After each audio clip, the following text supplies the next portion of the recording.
एक बात समझ लें उत्तर प्रदेश सरकार कि फैसला होगा, अब की तो सड़क पर होगा।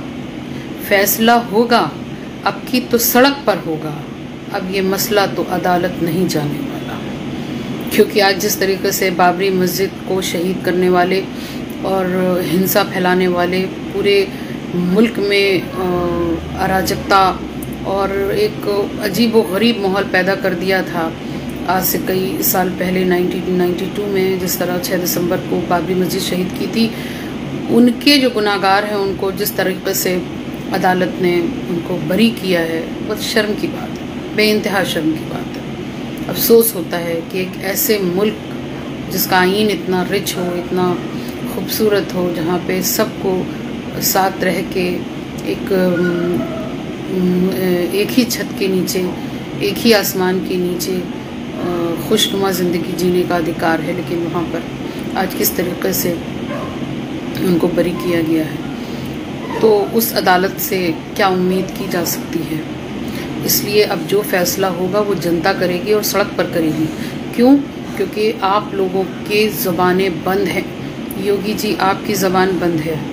अगर इसी मनीषा वाल्मीकि की जगह कोई गाय मरी होती और मारने वाले जो लोग हैं दरिंदे, अगर वो मुसलमान होते तो क्या होता, कि सीन आप भी जानते हैं, हम भी जानते हैं। लेकिन ये आप समझ लीजिए कि मरना ही मुक़द्दर है तो फिर लड़ के मरेंगे। मरना ही मुक़द्दर है तो फिर लड़ के मरेंगे। खामोशी से मर जाना मुनासिब नहीं होगा। बहुत हो गया योगी जी, बहुत इंतहा ख़त्म कर दी है आप लोगों ने।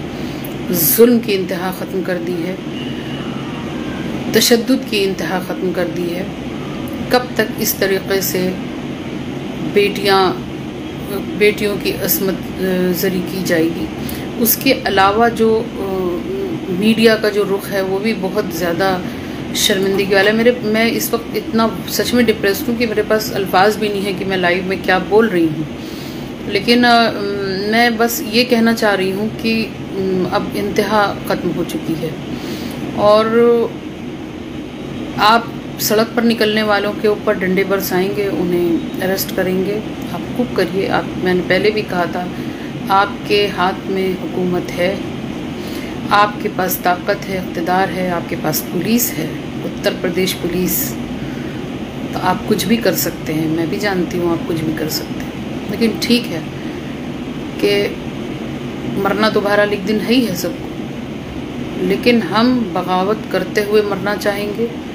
हम इस मुल्क को, उसके आइन को, उसमें रहने वाले तमाम हिंदुस्तानियों के लिए अपनी जान को कुर्बान करना ही अपना अव्वल फ़र्ज़ समझते हैं इस वक्त। तो बड़े बुरे हालात हैं बहरहाल, जिस तरीके से सरकार और मीडिया का जो रोल है।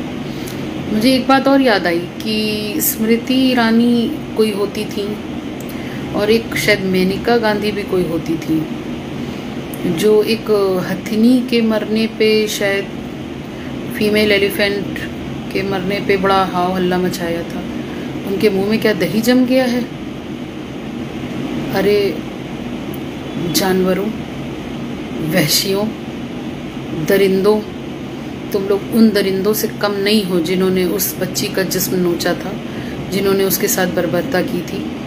ना तो ये सरकार उन दरिंदों से कम है, ना तो ये पुलिस उन दरिंदों से कम है, ना तो ये मेनका गांधी, स्मृति ईरानी और तमाम इस जैसी महिलाएं उन दरिंदों से कम हैं। अगर सज़ा देने की बात आए तो उन दरिंदों, वो जो 4-5 जो भी लड़के हैं उनके साथ साथ ये लोग भी सज़ा के ही मुस्तहिक़ हैं कि इन्होंने पोस्टर्स लगवाए। योगी जी, पोस्टर्स लगवाए आपने एक बाल बच्चे वाली महिला की पोस्टर लगवा दिया था, वसूली हुई, घर गिराया गया, जैसे अतीक चकिया और मुख्तार अंसारी का घर गिराया गया, अतीक चकिया की बहन का घर गिराया गया। क्या इन लड़कों का घर गिराया गया? उनकी बहन का घर गिराया गया? क्या उनके रिश्तेदारों को घर गिराया गया? नहीं, आपने इस लड़ाई को आर पार पे ला के खड़ा कर दिया है। अब जो भी वो अंजाम देखा जाएगा, लेकिन इंसाफ होके रहेगा। अब फैसला नहीं होना है, अब इंसाफ होगा और ये देश की जनता है, ये दिखा देगी कि इंसाफ और फैसले में फ़र्क क्या होता है। हमें अगर हमारा हक़ नहीं मिलेगा तो हमें उसे छीनना आता है। हम इस मुल्क पर मर मिटे, हमारे आबा व अजदाद, हमारे एंसेस्टर्स मर मिटे इसको अंग्रेज़ों के पंजे से छुड़ाने में और आपके पंजों से छुड़ाने में, आप जैसे दरिंदों के पंजों से छुड़ाने के लिए हम लोग भी उसी तरीक़े से लड़ेंगे जैसे हमारे आबा व अजदाद ने अंग्रेज़ों के ख़िलाफ़ लड़ाई की थी। ये मेरे अंदर की बगावत आप रोक नहीं सकते हैं। आप कुछ भी कर सकते हैं, लेकिन मेरे अंदर की बगावत या मेरे जैसे करोड़ों लोगों की बगावत को आप रोक नहीं सकते हैं।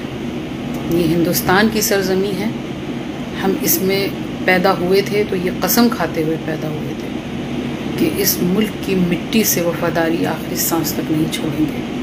और मुल्क की मिट्टी से अगर वफ़ादारी नहीं छोड़ेंगे तो यहाँ के जो हमारे भाई बहन जो हिंदुस्तानी हैं उनके साथ भी वफ़ादारी नहीं छोड़ेंगे। तो आज जो हमारी बेटी बहन जो हाथरस की मनीषा वाल्मीकि के साथ हुआ, उसके लिए इंसाफ के लिए आप कमर कस लीजिए, वरना ये देश की जनता है, ये बता देगी कि इंसाफ कैसे किया जाता है। इंतहा ख़त्म हो चुकी है, बोलने के लिए लफ्ज़ बचे नहीं हैं, सोच कर भी रोंगटे खड़े होते हैं। आप लोगों को दर्द इसलिए नहीं है क्योंकि आप लोग बेऔलाद लोग हैं, आपको रिश्ते नहीं मालूम, आपको माँ बाप का दर्द नहीं मालूम, आपको उस तकलीफ़ से नहीं गुज़र सकते आप कभी, क्योंकि आप बेऔलाद हैं, बेसर व सामान हैं। आपके दिल के और दिमाग के अंदर जो फफूंद लगी हुई है वो कभी नहीं हट सकती, यह आपकी बदनसीबी है। खैर, मैं यहाँ पर अपने तमाम सामीन जो इस वक्त हमारे साथ लाइव में जुड़े हैं, मैं ये बात कहना चाहती हूँ कि हम लोगों को बहुत ज़्यादा इस चीज़ पर ध्यान देना है कि हमारे आसपास हमारी जो बच्चियाँ हैं वो महफूज रहें, और इस तरह के दरिंदों को जवाब देने के लिए भी हमें तैयार रहना है। इसलिए मैं किसी जात किसी धर्म की बात नहीं करूँगी। बच्ची वो किसी जात किसी धर्म की हो, किसी समुदाय की हो, किसी मसलक की हो, वो बच्ची है, बेटी है। अल्लाह ना करे उस दर्द से किसी माँ बाप को गुज़रना पड़े या किसी को भी गुज़रना पड़े। तो ये हमारा और आपका भी फरीज़ा है कि हम सब मिल कर के देखें कि हम क्या तरबियत अपने बच्चों को दे रहे हैं। और आज मैं अगर तरबियत की बात करूँगी तो वो तरबियत है लड़कों को। उनको घर के अंदर से ये तरबियत सिखानी होगी कि वो महिलाओं की इज़्ज़त करें, वो औरतों की अहमियत समझें।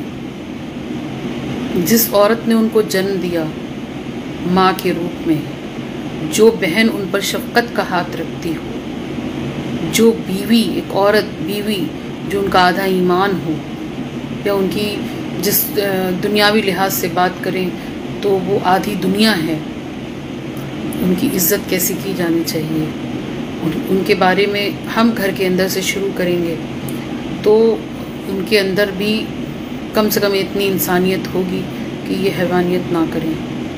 ये एक बहुत बड़ा मसला है। निर्भया के वक्त से लेके और आज तक कोई बदलाव नहीं आया। तो इसलिए हम सब लोगों की ये कोशिश होनी चाहिए कि हम अपने बच्चों को, ख़ासकर लड़कों को, ऐसी तरबियत दें कि उनकी नज़र में औरतों की इज़्ज़त होनी चाहिए। और बस ऐसे दरिंदे अल्लाह किसी को भी ना दें।